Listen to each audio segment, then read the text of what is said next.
안녕하세요. 루센트 치과 정원채입니다. 사람들이 비발치 많이 원하지 않으세요? 아무래도 발치에 대한 부담을 다들 갖고 계시죠. 발치할 때 통증에 대한 불안감도 있고 치아가 하나 없으면 나중에 교정 끝나고 나서 문제가 있지 않을까 걱정하시는 분들도 있기도 하죠. 그럼 저희 병원의 그 비발치 케이스 설명해 주실 수 있을까요? 첫 번째 케이스는 환자분 앞니가 토끼발 느낌이 있어서 이 치아 배열을 개선하고 싶다는 어떤 환자분이고요. 보시면 옆모습상에서 봤을 때 제가 많이 보는 게 이제 코끝이랑 턱끝이 있는 선을 심미선이라고 하거든요. 이 선 기준으로 봤을 때는 치아나 입술에 돌출이 많이 심한 케이스는 아니었고, 두 번째 치아가 안쪽으로 상대적으로 좀 말려 들어가 있다 보니까 실제로 첫 번째 치아가 상대적으로 튀어나와서 토끼발 같은 느낌도 있지만 치아 사이즈가 약간 조금 크신 경향도 있었거든요. 저희는 이런 걸 이제 경미하게 치아가 틀어졌다고 말씀을 드리거든요. 아래 치아도 약간 삐뚤빼뚤하면서 아래 차 일부가 이제 위에 차보다 바깥쪽으로 튀어나와서 반대 교합도 보였었고, 이런 케이스 같은 경우는 발치를 안 하고 할 수 있는 케이스예요. 치아가 약간 커서 장치를 이제 치아 사이에 넣고 저희가 고속으로 비비게 되면 치아를 조금씩 다듬어 드릴 수 있어요. 0.2mm에서 많이 하게 되면 한 0.5mm 정도, 되게 평균적으로 0.33mm 정도 하게 되거든요. 다듬은 공간을 이용해서 치아를 좀 가지런하게 할 수 있고, 또 치아들을 어금니를 조금 뒤로 당겨주게 되면은 위아래 앞니를 가지런하게 할 공간도 만들 수 있게 되거든요. 잇몸뼈 중간에 이제 교정용 미니 임플란트라고 해서 있는 조그만한 나사 같은 걸 이제 설치하고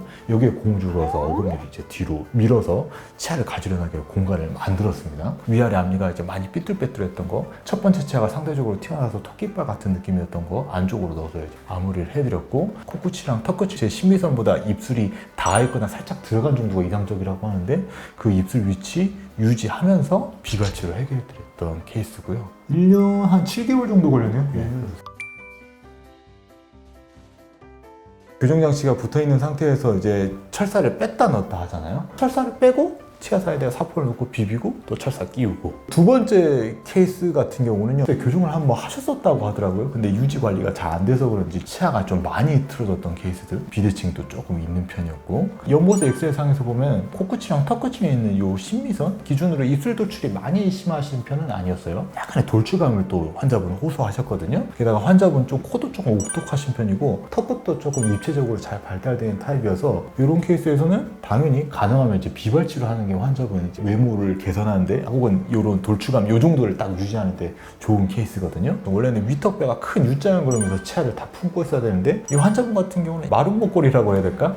위턱뼈를 확장하기 위한 악공 확장 치료를 했고, 그래서 이제 위턱뼈 벌어지면서 위 앞니 이게 벌어졌었고요. 아래 치아도 약간 삐뚤빼뚤한데 아래 앞니가 조금 사이즈가 크신 편이어서 치아 약간 인위적으로 앞니 쪽에 다듬어서 인위적 공간을 만들고 어금니 뒤로 밀고 이 교정용 미니 임플란트 중에서 치아를 약간 뒤로 밀어서 돌출감도 없애주면서 앞니 배열 공간도 만들어주는 작업도 쭉 진행을 했어요. 그래서 발치 안 하고 위아래 치아 지금 여기서 이제 삐뚤빼뚤한 치에서 이제 가지런한 치아를 만들어 드렸고, 위아래 정주선도 치아 배열 개선을 해드렸고요. 1년 5개월 정도 걸렸네요. 1년 5개월. 그런데 환자분이 조금 막판에 입을 조금 더 넣었으면 좋겠다. 그래도 코끝이랑 턱끝이 있는 선 기준으로 봤을 때 위아래 입술이 약간 닿아 있는 정도였는데 그거보다도 입술 조금 더 넣어드려서 환자분이 요구하는 수준까지 만들어드리고 마무리했던 케이스예요.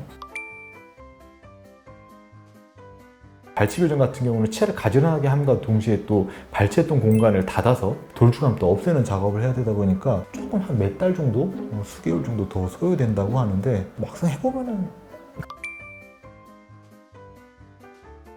일단은 학술적으로는 어느 정도 정해진 기준 같은 건 있어요. 치아가 얼마나 삐뚤빼뚤하냐, 저희가 밀리미터 단위로 제가 계측할 수 있는데 대개는 한 4, 5mm 이상 되면은 발치를 고려해야 된다고 알려져 있고, 치아나 입술 돌출감이 얼마나 심하냐에 따라서 치아가 옆모습 엑스레이상에서 봤을 때 얼마나 앞으로 이제 기울어져서 경사도가 있는지, 평상시에 입술이 잘 다물어지는 고려해서 대개는 결정을 하게 되죠. 그런 일반적인 기준들은 교정을 전문적으로 하시는 의사 선생님들은 다 어느 정도 공유를 하고 있는 부분이 이긴 한데, 예를 들어서 방금 보여드렸던 것처럼 위턱뼈를 적극적으로 확장하는 술식에 대해서 좀 거부감이 없고 잘 하실 수 있는 원장님인지 아닌지에 따라서도 비발치로 치료를 하기 위해서 필요한 여러 가지 장치들이 있는데 그거를 얼마나 잘 활용할 수 있고 얼마나 익숙하냐에 따라서 원장님들이 환자분들한테 제시하는 치료 계획이 약간 차이가 날 수 있죠.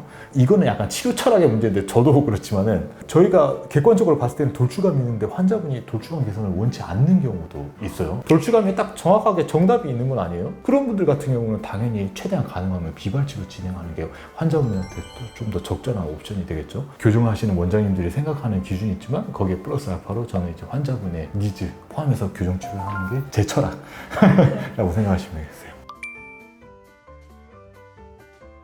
돌출이 좀 심하신 분들은 당연히 발치 교정을 하시는 게 낫죠. 치아 제가 비발치 교정을 하게 되면 대개는 치아를 한 2에서 3mm 정도 넣을 수 있다고 알려져 있거든요. 근데 입술이 진짜 많이 튀어나오신 분들은 대개는 7에서 8mm 정도 되는 작은 어금니를 빼고 그 공간으로 앞니를 최대한 넣어드려야 돼요. 2, 3mm 넣을 거냐 아니면은 7mm 혹은 거기에 준하는 만큼 앞니를 넣을 거냐. 돌출이 많이 심하신 분들은 발치 교정이 좀 필요합니다. 발치로 해야 되는데 안 하겠다고 고집 부리시는 분들이 있긴 하거든요. 한계점을 말씀드리고 하죠. 그 유럽에 가보면 석고상들 보면은 네. 코가 엄청 오똑하고 턱받이 이렇게 튀어나와 있잖아요. 그럼 실제로 이 옆모습 엑스레이 찍어서 봤을 때 치아 돌출이 있어도 그 돌출감이 거의 안 느껴져요. 그래서 돌출감이 약간 상대적인 거예요. 그런 면에서 봤을 때는 돌출감 개선을 위해서나 치아별 개선을 위해서 발치를 해야 될지 비발치를 해야 될지 발치에 대한 부담도 고민을 하시게 되는 경우가 많을 것 같아요. 환자분이 고민하실 게 아니라 그러니까 전문의가 이제 검사 결과를 객관적으로 검토해서 이제 알려드리는 게 좋거든요. 비발치를 하기 위한 여러 가지 치료 옵션들 중에 원장님들이 자신이 있어 하는 거 좀 익숙한 술식이 있느냐 없느냐에 따라서 의견이 좀 갈릴 수 있거든요. 여러 의료기관에 내원하셔서 상담받아서 결정하시면 좋겠습니다. 감사합니다.